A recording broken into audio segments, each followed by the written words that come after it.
Buletin Didik 3 Januari bersama saya Fazila Hani Harun. Assalamualaikum dan salam hormat. 14 sungai di 5 negeri iaitu di Pahang, Johor, Negeri Sembilan, Melaka dan Selangor merekodkan paras air melepasi tahap bahaya. Maklumat itu disahkan Jabatan Pengairan dan Saliran JPS melalui satu hantaran di laman Facebook rasminya. Antara yang terjejas di Pahang ialah Sungai Serting di Jambatan Padang Gudang Bera, Sungai Luit di Kampung Subuh Maran, Paya Gintung Jerantut dan Sungai Pahang di Kuala Krau. Di Johor, paras air di Sungai Segamat di Bandar Segamat, Sungai Tangkak di Kampung Seri Makmur, Sungai Lenik di Ladang Chia Segamat, Sungai Paguh di Kampung Olak Sepam Muar juga telah melebihi tahap bahaya. Di Negeri Sembilan, 2 sungai telah melebihi tahap bahaya iaitu Sungai Muar di Pekan Rompin Jempol dan Sungai Muar di Kampung Berembang Kuala Pilah. Manakala di Melaka, Sungai Melaka di Batu Hampar Melaka Tengah, Sungai Melaka di Melaka Pindah Alur Gajah dan Sungai Kesang di Teluk Rimba Jasin telah melepasi paras bahaya. Di Selangor, Sungai Langat di Bukit Canggang Kuala Langat mencatatkan paras air di tahap bahaya iaitu 4.22 mm.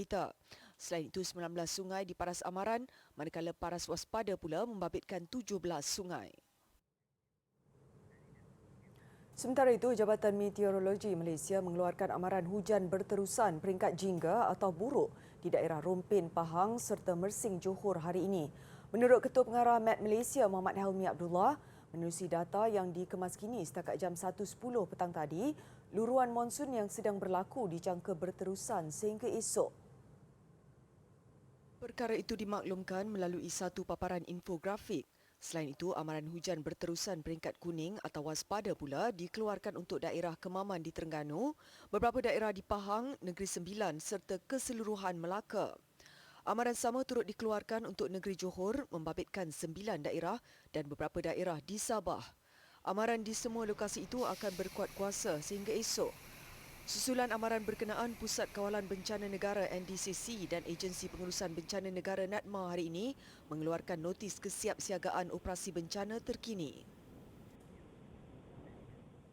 Seramai 28,287 mangsa banjir telah menerima bantuan wang ihsan BWI setakat ini.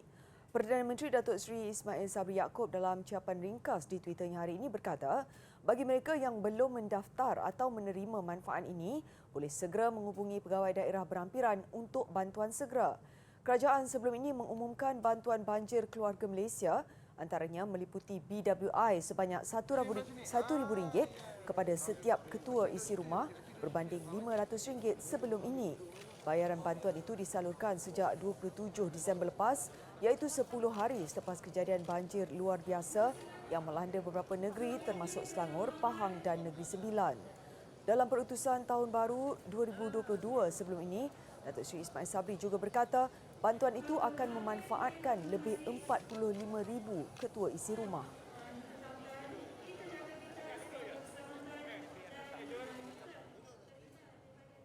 Dalam pada itu, Angkatan Tentera Malaysia ATM telah mengatur gerak anggota dan aset ke 6 daerah tumpuan terjejas banjir di Johor. Menteri Kanan Pertahanan Datuk Seri Syamuddin Hussein berkata ia melibatkan 196 pegawai dan anggota bersama 31 aset termasuk bot dan trak 1 hingga 7 tan.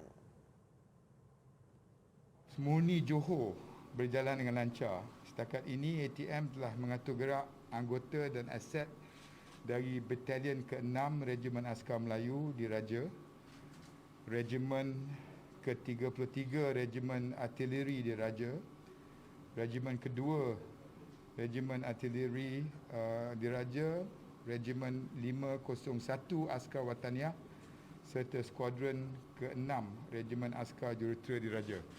Tambah Datuk Seri Syamuddin, ATM turut menambah seramai 1,183 pegawai dan anggota bersama 190 aset untuk diatur gerak ke lokasi banjir di seluruh negara. Dalam masa sama, Kerajaan Negeri Johor akan menyalurkan bantuan keuangan RM500 kepada penduduk yang terjejas banjir di negeri itu. Terdahulu, Datuk Seri Syamuddin bersama Menteri Besar Johor, Datuk Hasni Mohamad menyerahkan bantuan kepada mangsa banjir di Pusat Pemindahan Sementara PPS di Sekolah Kebangsaan SK Tambang Segamat. Masih mengenai banjir, fenomena air laut pasang besar yang melanda Melaka siang tadi mengakibatkan beberapa kawasan di negeri berkenaan dinaiki air. Antara yang teruk terjejas ialah kawasan pelancongan Kampung Morton melibatkan 500 penduduk meskipun tiada hujan sejak malam semalam. Kawasan terbabit mula dinaiki air seawal jam 8 pagi ekoran limpahan air Sungai Melaka melepasi tebing. Beberapa rumah yang berada di kawasan rendah di kampung berkenaan dinaiki air setinggi 0.4 meter. Tinjauan di kawasan pelancongan itu mendapati terdapat penduduk menutup laluan bagi mengelak kenderaan masuk ke kawasan terbabit. Kejadian itu berlaku dalam tempoh beberapa jam sebelum surut kira-kira jam 11 pagi tadi. Namun, kejadian banjir itu tidak menyebabkan berlaku pemindahan penduduk ke Pusat Pemindahan Sementara PPS. Menurut penduduk, kejadian itu adalah hari kedua berturut-turut selepas ia berlaku kali pertama pagi kemarin. Penduduk mendakwa kerosakan di beberapa tempat pada tembok batu di tebing Sungai Melaka menjadi punca air melimpah ke kediaman mereka. Dulu tak teruk macam ni.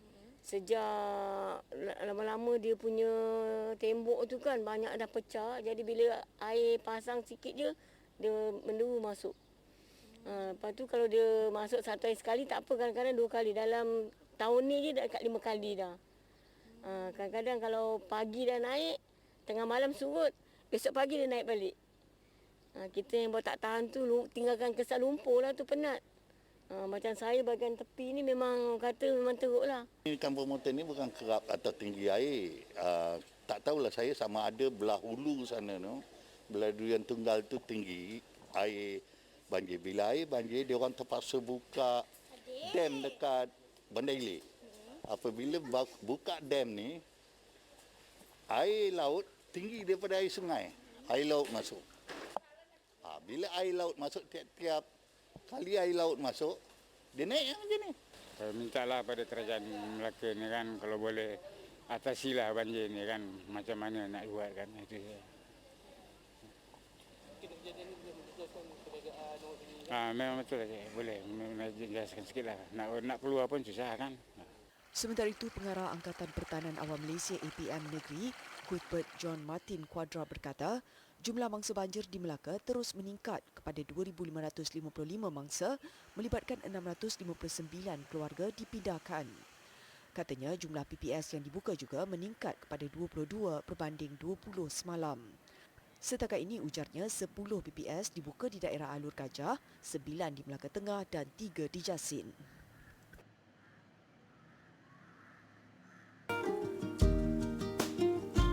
Sumbangan bantuan bencana banjir.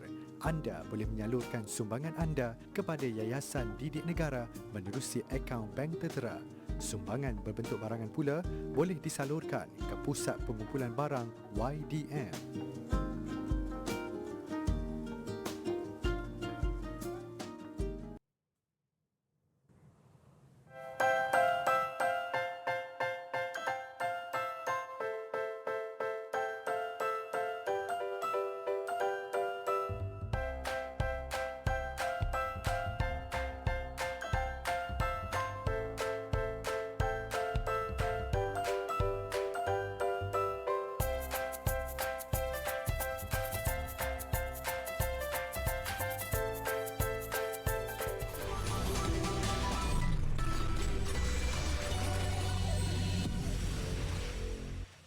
Program imunisasi COVID-19 kebangsaan PIK, lebih 2.75 juta atau 87.6% daripada populasi remaja berusia antara 12 hingga 17 tahun di negara ini lengkap menerima suntikan vaksin COVID-19. Data yang dikeluarkan Kementerian Kesihatan KKM melalui laman COVID Now memaklumkan 90.5% daripada kumpulan itu telah menerima sekurang-kurangnya 1 dos vaksin. Manakala bagi populasi dewasa pula, lebih 22.86 juta individu atau 97.7% telah melengkapkan dos vaksin mereka dengan 23.15 juta menerima sekurang-kurangnya 1 dos vaksin. Sementara itu, statistik harian menunjukkan sejumlah 94,040 dos vaksin telah diberikan semalam. Ia melibatkan 1,264 dos pertama, 1,340 dos lengkap dan 91,436 dos penggalak. Sementara itu, menurut portal GitHub KKM, sebanyak 19 kes kematian direkodkan semalam. Selangor mencatatkan angka kematian tertinggi dengan 5 kes. Sering menjadi mata pelajaran yang kurang digemari, matematik kini boleh dipelajari dengan cara yang lebih mudah. Mengetengahkan pembelajaran matematik secara gamifikasi, subjek matematik kini menjadi lebih menarik selain dekat di hati pelajar. Sentiasa mencari penyelesaian kepada teknik pembelajaran sains, teknologi, kejuruteraan dan matematik dengan cara yang menyeronokkan, Tech Up Kids Learning menganjurkan interaktif Math League. Pertandingan dijalankan bagi menarik minat pelajar dalam menguasai subjek matematik melalui permainan video. Dengan adanya elemen gamifikasi dan pembelajaran secara interaktif, pelajar-pelajar dapat menambah baik pemahaman matematik sambil bermain. Jadi salah satu kegusaran sebagai seorang guru pasca COVID adalah perbezaan ketara asas matematik antara pelajar-pelajar di dalam satu kelas. Oleh itu, salah satu matlamat program ini juga adalah sebagai penanda aras penguasaan matematik di kalangan setiap individu ataupun pelajar. Di samping itu, Interactive Maths League ini juga ada menyediakan analisis jurang pembelajaran pelajar yang akan dapat memudahkan guru-guru dengan data berstruktur tentang jurang topik bagi setiap pelajar untuk diguna pakai sebagai plan intervensi. Program yang mengetengahkan beberapa topik utama yang selaras dengan kurikulum standard sekolah rendah dan juga kurikulum standard pelbagai negara antarabangsa ini dijalankan secara dalam talian untuk pelajar berusia 5 hingga 12 tahun. Bukan sahaja dapat berlatih topik pembelajaran matematik yang berteraskan kemahiran asas berfikir aras tinggi, peserta juga dapat mengukuhkan pemahaman matematik tanpa tekanan. Harapan kami di TechUp adalah agar guru-guru dan ibu bapa terus mencari solusi pendidikan yang selaras dengan cara pembelajaran ala baru, agar proses pembelajaran berteraskan teknologi ini akan dapat dipercepat tanpa kita ambil ringan asas yang diperlukan untuk membentuk kepribadian pelajar terhadap pendidikan itu sendiri. Program sebegini dapat mempercepatkan lagi kemajuan pembelajaran anak-anak kerana fokus akan diberi lebih kepada topik-topik asas yang masih kurang dikuasai. Cabaran untuk program ini is that you need to know English very well because all of the questions are in English. Other than that, make sure mahir dalam subjek matematik. Dengan program ini, I hope to improve myself dalam subjek matematik. Saya join program ini untuk mendapat pengalaman dan saya suka matematik. Soalannya agak mencabar. Dalam program ini, saya dapat pengalaman yang baharu dan keyakinan diri. The challenges that I face during the IML program is to make calculations in my head quickly. And what are the benefits that you gain during the program? The benefits that I gain during the IML program is that I learn a bit about graphs and fractions.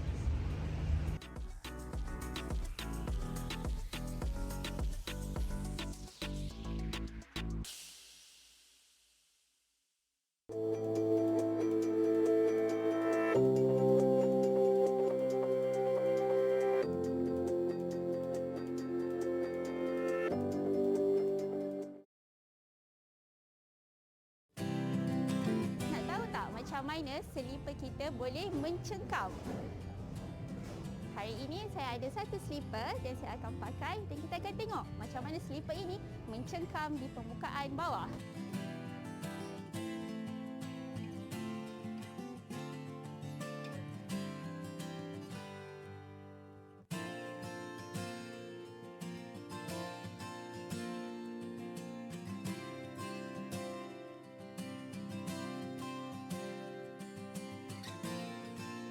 Adik-adik lihat tak tadi yang seperti akak berdiri di atas platform, akak tidak jatuh. Sebab apa ya? Okey, apa yang berlaku adalah disebabkan konsep geseran. Geseran adalah daya yang berlawan dengan gerakan yang berlaku di antara dua permukaan saling bersentuhan. So, semakin tinggi daya geseran, semakin tinggi jugalah daya cengkaman. Sebab itu, setiap bahan dia menghasilkan cekaman yang berbeza. Agak-agaknya selipar adik-adik, tapak dia diperbuat daripada bahan apa?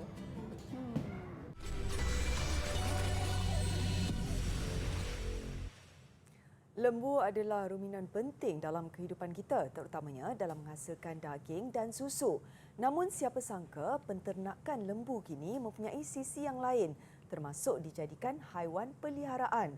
Susuk tubuh yang sasa dan padat menyaksikan lembu sado menjadi tarikan baru industri penternakan dan mendapat sambutan.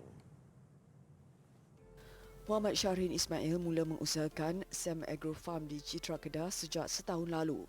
Bermula sebagai hobi, penternakan lembu sado atau baka import itu mula berubah menjadi punca pendapatan. Dia memulakan pembakaan 3 spesies lembu iaitu Charolais, Limousin dan Belgian Blue.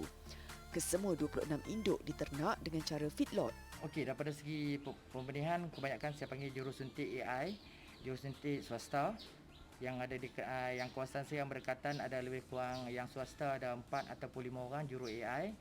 Kalau saya tengok bergantung benih yang saya nak, mungkin yang benih yang juru AI ni ada jenama ni, tapi ada yang juru AI ni tak ada jenama ni, ikut bergantung mana benih tu yang saya nak buat benih apa.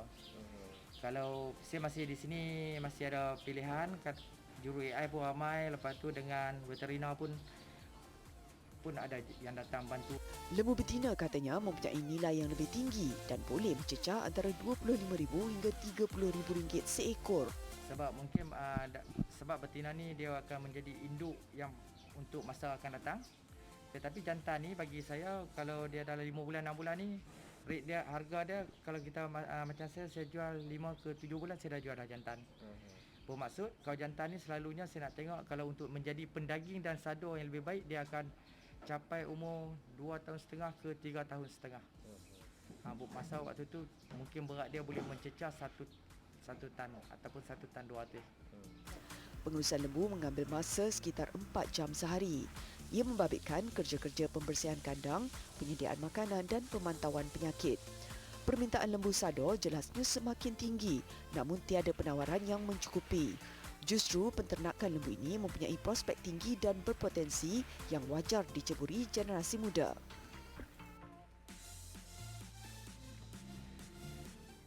Pendakwah bebas Ustaz Uwais Corny mencipta sejarah tersendiri selepas program The 24 Hours Non-Stop Uwais Corny's Online Talaki.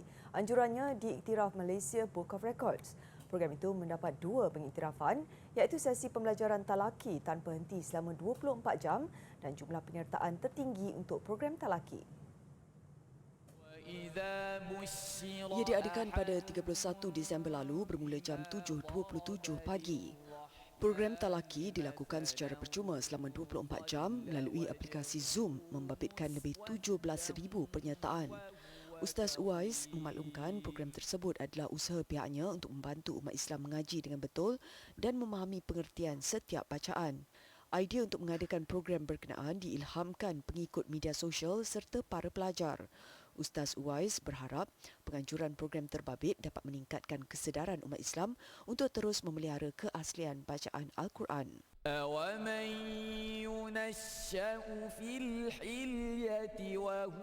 Jelas Ustaz Uwais, talaki secara mudahnya adalah berguru dan jika dilihat masyarakat sekarang berguru melalui buku dan internet. Namun untuk membaca dan mempelajari Al-Quran, perlu mempelajarinya dengan guru agar dapat menentukan sebutan dan tajwid yang betul.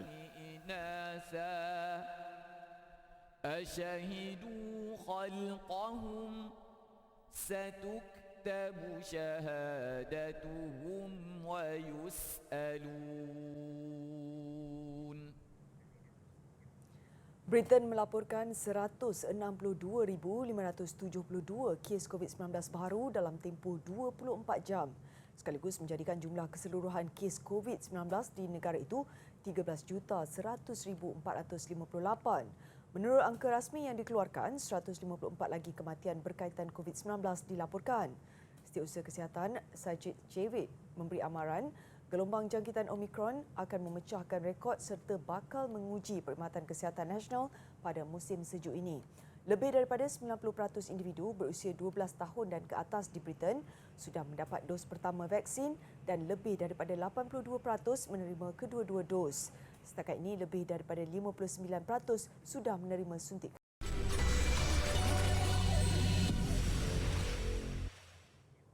Sukan, andaian kedudukan Tan Cheng Ho selaku Ketua Jurulatih Kebangsaan tidak akan kekal susulan prestasi buruk pada Piala AFF di Singapura nampaknya menjadi kenyataan. Persatuan Bola Sepak Malaysia FAM siang tadi memaklumkan jurulatih kelahiran Alor itu telah melepaskan jawatannya. Menurut Setiausaha Agung FAM Muhammad Saifuddin Abu Bakar, Cheng Ho sebenarnya telah membayangkan untuk melepaskan jawatannya ketika mengadakan perbincangan dengan pihak pengurusan FAM baru-baru ini. FAM akhirnya menghormati keputusan tersebut dan telah bersetuju untuk melepaskan Cheng Ho menerusi persetujuan bersama kedua-dua pihak. Cheng Ho secara keseluruhannya telah berkhidmat selama 14 tahun bersama FAM sejak bergelar penolong jurulatih skuad bawah 20 tahun kebangsaan pada 2005. Jurulatih berusia 53 tahun itu juga pernah berkhidmat sebagai penolong jurulatih skuad bawah 20 tahun, bawah 23 tahun dan Harimau Muda A.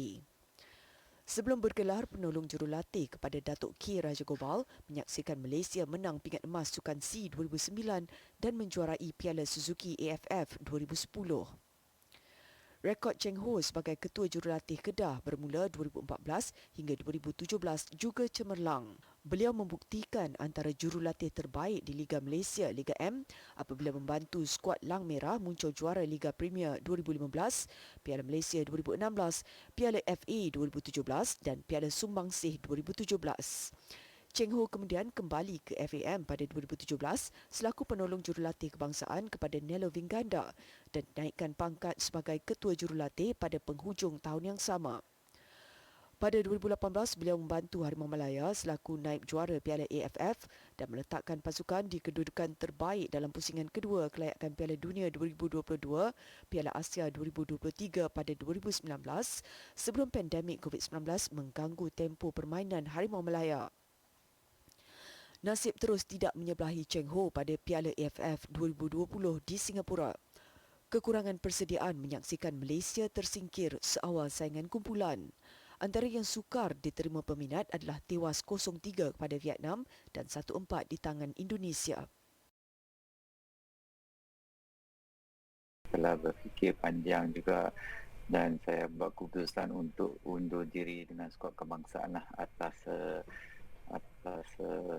keputusan seperti tidak capai saya punya sasaran bersama dengan skuad kebangsaan pada AFF Suzuki Cup kali ini dan saya juga mengharap situasi tersebut dapat memberi ruang atau kepada jurulatih lain untuk ambil alih kepada pasukan pada kempen kelayakan Piala Asia nanti Saya tidak ada perancangan lagi dan yang penting saya kena rehat, refresh saya punya mind balik apa yang perlu saya improve pada masa hadapan nanti.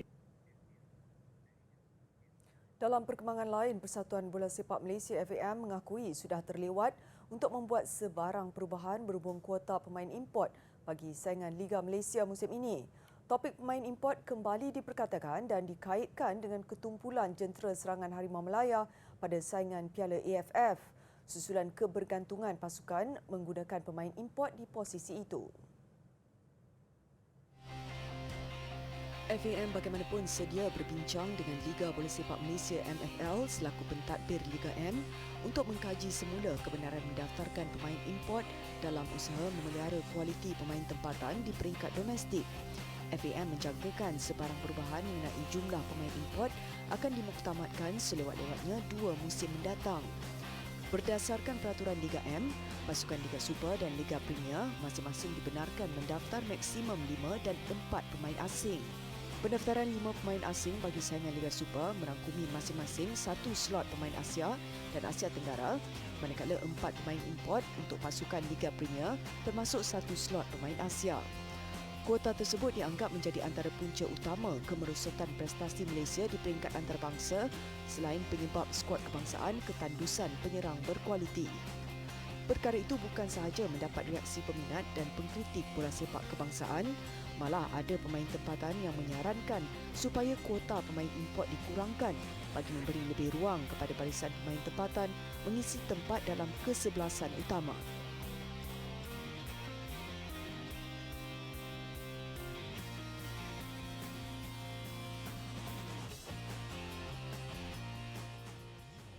Kejuaraan sulung bola sepak wanita Kuala Lumpur KLWFC melabuhkan tirai yang menyaksikan Dino Love FC muncul juara. Pada perlawanan akhir, Dino Love menewaskan KL Sun Bears 1-0.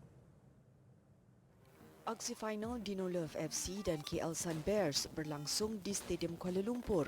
Permainan nyata seimbang dengan penampilan bertenaga kedua-dua pasukan yang saling berbalas serangan.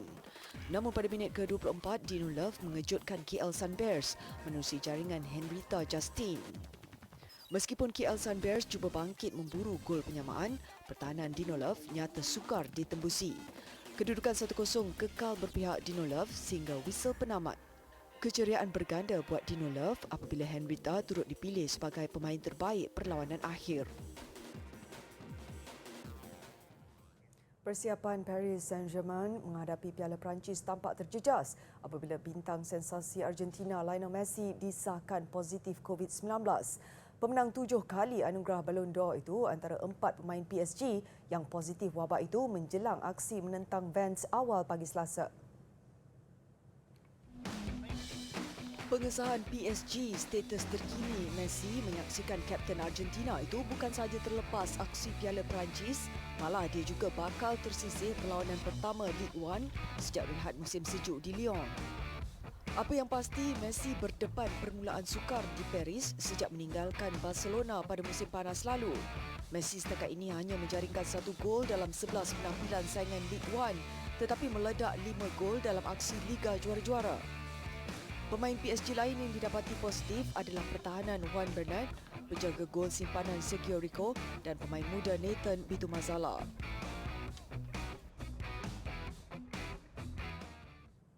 Visual selaman dalam tasik beku mengakhiri buletin didik malam ini. Saya Fazilah Hani Harun. Salam hormat dan Assalamualaikum.